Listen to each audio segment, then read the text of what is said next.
ایک بار راجستھان کے ایک گاؤں میں ایک خاندان رہتا تھا۔ یہ خاندان اپنے گزر بسر کے لیے کھیتی باڑی کرتا تھا۔ اس خاندان میں ایک 10 سال کی بچی تھی جس کا نام مومل تھا۔ مومل گونگی تھی، وہ بول نہیں سکتی تھی۔ گھر میں 8-10 بکریاں تھیں۔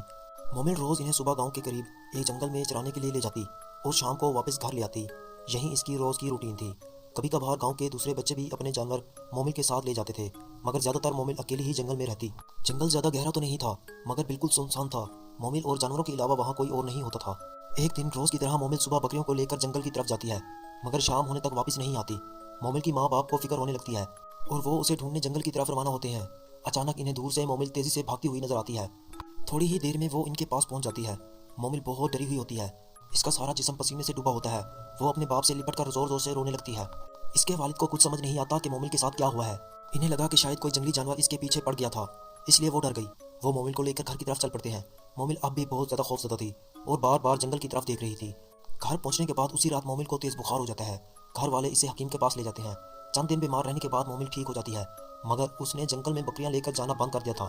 وقت گزرتا ہے اور اس واقعے کو تقریباً 2 مہینے ہو جاتے ہیں۔ ایک دن مومل پھر صبح بکریوں کو کھول کر جنگل کی طرف لے جاتی ہے، مگر شام ڈھلنے کے بعد بھی واپس نہیں آتی۔ گھر والوں کو سخت پریشانی ہو جاتی ہے۔ وہ مومل کو ڈھونڈنے جنگل کی طرف جاتے ہیں۔ گاؤں کے کچھ لوگ بھی ان کے ساتھ جاتے ہیں۔ سب مل کر جنگل چھان مارتے ہیں، مگر نہ ایک بکری ملتی ہے اور نہ مومل کا کوئی سراغ۔ جنگل میں تھوڑا اندھیرا ہو جاتا ہے۔ سب لوگ مایوس ہو کر گاؤں واپس لوٹنے لگتے ہیں کہ اچانک گاؤں کے ایک شخص کو ریت کے ایک ٹیلے پر کچھ نظر آتا ہے۔ وہ قریب جا کر دیکھتا ہے اور زور سے ایک چیخ پڑتا ہے۔ اس کی آواز سن کر سب لوگ وہاں جمع ہو جاتے ہیں۔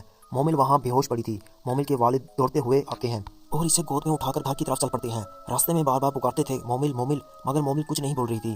گھر پہنچتے ہی مومل کی ماں روتے روتے بے حال ہو جاتی ہے۔ مومل اب بھی بے ہوش تھی۔ اس کے والد اسے چارپائی پہ لٹا دیتے ہیں۔ بہت انتظار